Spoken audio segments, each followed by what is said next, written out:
Direto da redação. A guerra está comendo solto, os mísseis estão atravessando de um lado para o outro. O Israel e os Estados Unidos atacaram o Irã, mataram a autoridade religiosa do Irã, mataram vários líderes militares no Irã, e o regime iraniano, como o Trump tinha previsto, não caiu. Sobrevive e sobrevive com muita força e surpreendendo, com mísseis de alcances assim inimagináveis, com mísseis perfurando, que já destruiu todas as bases norte-americanas no Oriente Médio, os Estados Unidos sendo obrigados a usar as bases na Índia, os portos da Índia, para abastecer os seus cargueiros. O Irã conseguindo furar o sistema de defesa em Israel. Tel Aviv está debaixo de fogo. Israel destruindo agora a infraestrutura petrolífera do Irã. O Irã destruindo a infraestrutura petrolífera de Israel. E agora o barril do petróleo já ultrapassa a cotação, os $100 hoje. Então, o que começa a acontecer agora já é um efeito energético, um efeito econômico que pode deflagrar uma crise econômica global. Nós vamos acompanhar aqui como está essa guerra no Oriente Médio, daqui a pouquinho a gente comenta, vamos lá. Novos ataques atingiram cidades do Irã neste sábado. Imagens divulgadas nas redes sociais mostram explosões e grandes colunas de fumaça perto de uma pista de aeroporto em Isfahan, na região central do país. Segundo o exército de Israel, os bombardeios fazem parte de uma nova onda de operações contra infraestruturas do governo iraniano. Na capital, Teherã, moradores também registraram fortes explosões em diferentes áreas da cidade. Nos Estados Unidos, o presidente Donald Trump afirmou que a ofensiva militar tem avançado com sucesso. O republicano disse que 42 embarcações da Marinha iraniana foram destruídas nos últimos dias e que o objetivo é impedir que o país desenvolva armas nucleares. A escalada militar também atingiu outros países da região. No Líbano, moradores da cidade de Nabishit avaliam os estragos depois de um ataque israelense que deixou pelo menos 16 mortos, segundo autoridades de saúde. O governo de Israel voltou a cobrar que o Líbano desarme o grupo Hezbollah, aliado do Irã. Em meio à tensão, organizações internacionais ampliam o atendimento a civis deslocados. Em Beirute, capital do Líbano, clínicas improvisadas montadas pelo Unicef prestam assistência médica a famílias que deixaram áreas de conflito. Enquanto isso, protestos contra a guerra foram registrados em cidades como Londres, onde milhares de pessoas marcharam até a embaixada americana pedindo o fim dos bombardeios. O negócio ali tá brabo, hein? Tel Aviv hoje virou quase a faixa de Gaza. O governo de Israel proibiu a população de filmar o cenário de destruição em Tel Aviv, em Jerusalém. Quem for pego lá filmando e postando foto, imagens, vídeos, vai ser preso. Já foi... O Benjamin Netanyahu já anunciou isso. E Roberto, agora começou então a afetar a indústria. É isso que eu ia perguntar a você, esse impacto aqui pra gente, principalmente aqui no nosso país aqui, isso vai refletir muito forte, né? Vai refletir. Nos próximos dias. Tem reflexos, eu acho que vai ter aqui, acho não, olha só, no mundo o que vai ter? Primeiro você vai ter inflação. Você vai ter impacto. Não, a minha preocupação é no Brasil, onde não, a gente no Brasil vive. No Brasil, você vai ter impacto inflacionário aqui também, você vai ter elevação de preços aqui também, vai chegar aqui. Combustível, e você vai ter alimentos. Também, vai ter aumento no preço do combustível. Pode abastecer o carro porque o preço da gasolina vai subir. Meu Deus. E você vai ter agora você já tem como efeito, a notícia, se por um lado é ruim para as prefeituras que estão precisando de dinheiro, as petrorrentistas que estão na zona produtora de petróleo, que é o caso de Campos, Macaé, Cabo Frio, aqui o litoral do Espírito Santo, você tem mais dinheiro em caixa. Por quê? Você tem um aumento na cotação do petróleo. O barril do petróleo estava cotado até antes da guerra com o Irã, entre Irã, Israel e Estados Unidos, em $52. Agora ele já está em $102. Que isso? Aumentou 50%? 50 não, 100%. É, 100%, já que eu falo assim, mais 50%. 100% o aumento na cotação do barril do petróleo. O dólar, pelo que eu vi cedo, estava em R$ 5,28, está na cotação alta, então compensa também. Olha só, você tem o dólar acima de R$ 5,00, o petróleo cotado a $108, você tem mais repasse de royalties. Nos municípios que têm participação especial, tem maior participação especial.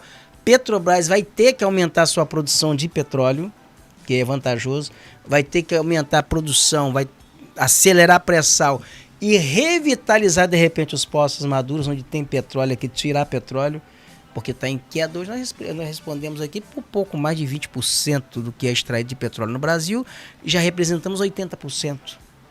Você vê como é que, olha a diferença. Então vai turbinar o cofre de algumas prefeituras aqui da região. Esse é o dado assim positivo, né? Então você vai ver muita prefeitura saindo da bancarrota, ou em condições de sair da bancarrota. Nós assistimos recentemente o prefeito de Quissamã, Marcelo Batista, fazendo corte de gasto, porque a arrecadação dele tinha caído, e foi sensato ele fazer isso. Sim, foi correto. Foi correto, porque ele já tem dívida, né? Deve ter dívida indivídua. Ele precipitou uma coisa que vai acontecer. Exato, então ele anteviu. Ele agora começa a ter um alívio de caixa e sinaliza que ele pode começar a chamar algumas pessoas de volta, porque ele fundiu secretarias, ele redimensionou, na verdade. Então, nesse redimensionamento, ele fez uma reforma administrativa, e ao fazer a reforma administrativa, você tem que exonerar, porque você tem que contratar as pessoas em novas partes. Se tinha, por exemplo, Secretaria de Direitos Humanos, ele extinguiu, ele fundiu com assistência social. Como tinha pessoas nomeadas na Secretaria de Direitos Humanos, você tem que exonerar aquelas pessoas, ao fundir a secretaria, chamar essas pessoas e nomear em novos cargos na secretaria onde foi feita a fusão, né? Então ele fez um reescalonamento. Mas agora, eu estou citando como exemplo Quissamã, que Quissamã começa a ter um alívio de caixa, começa a respirar melhor. O mesmo deve acontecer também com Campos, que vinha consumando também queda, ainda que tenha um orçamento generoso, né? O orçamento de Campos anual é 3 bi. É 3 bi. Não, a maior parte é arrecadação de petróleo. Então esse é o dado. Tem aí a cotação do petróleo mais atualizada para a gente mostrar na tela? A tecnologia aqui não é brincadeira, não é brincadeira, é coisa séria. Qualquer coisa. Olha, então você veja aí agora a cotação em tempo real. Qual é a cotação em tempo real? 102 dólares. Então, ó, ele está numa escalada. E se essa guerra se prolongar, e esse é o problema que eu acho que vai acontecer... Que não tem previsão de acabar. Não, ela não vai acabar agora. Pelo contrário. Não vai acabar agora. E por que está acontecendo isso aqui? E aí o Donald Trump nos Estados Unidos tá puto da vida. Tá puto. Tá agarrando o Benjamin Netanyahu, seu filho da P.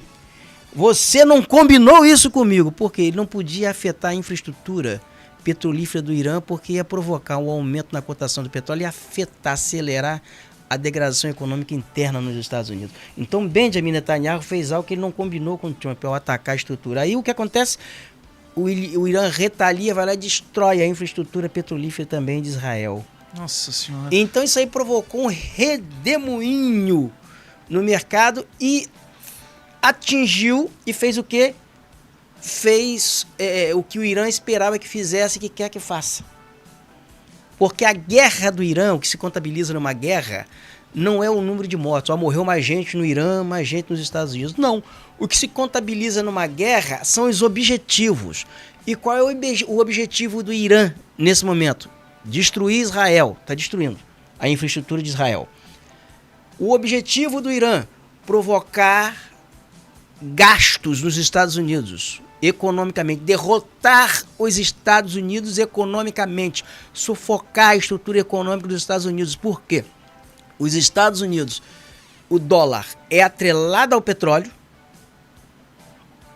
a valorização do dólar. O dólar é a moeda de reserva, porque ela está vinculada, está atrelada ao petróleo.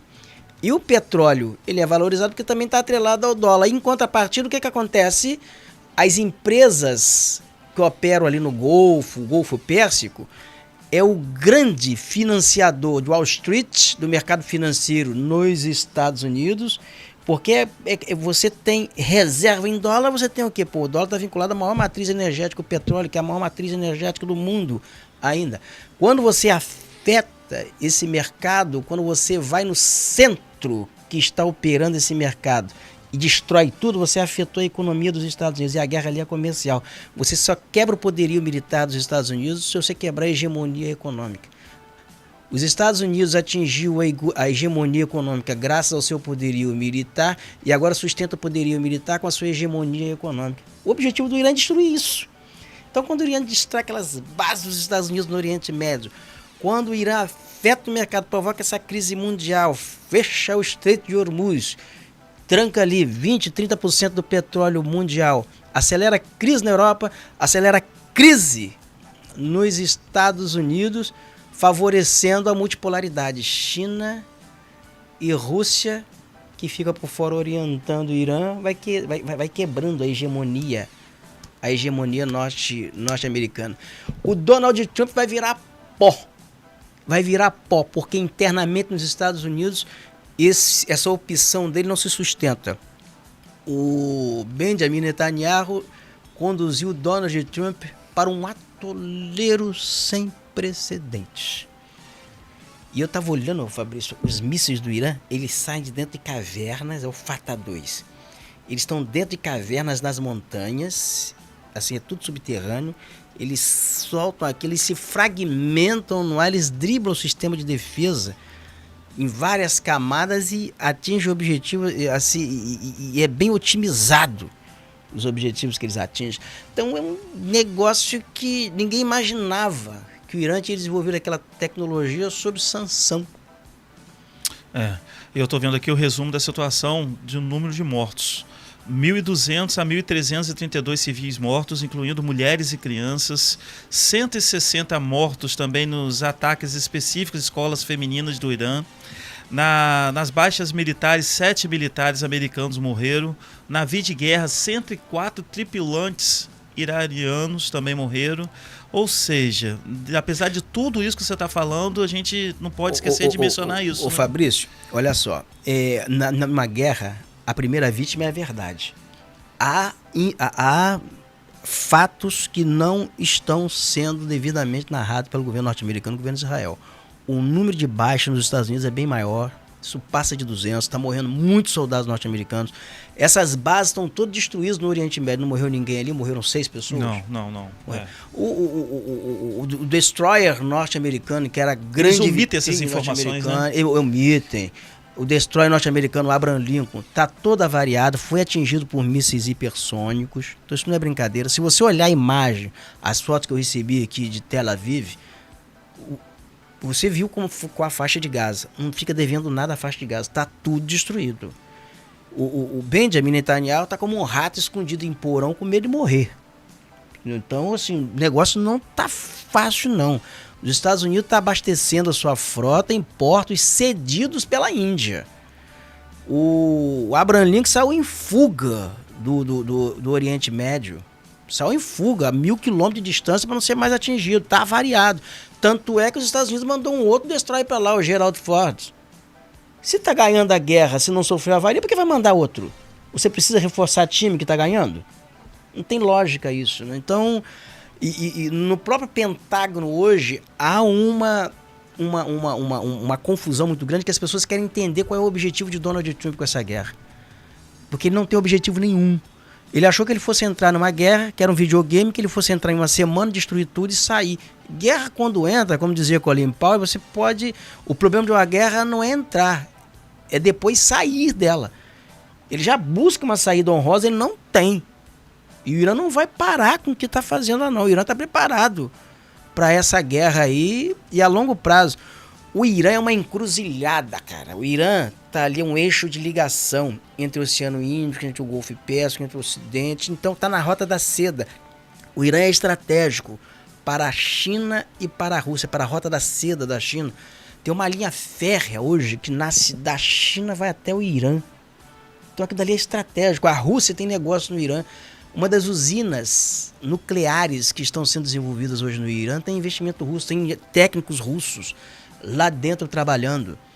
Então os Estados Unidos achou que fosse fazer com o Irã o que fez com a Venezuela. Uma coisa é a Venezuela, outra coisa é o Irã. Então, assim, forte, hein?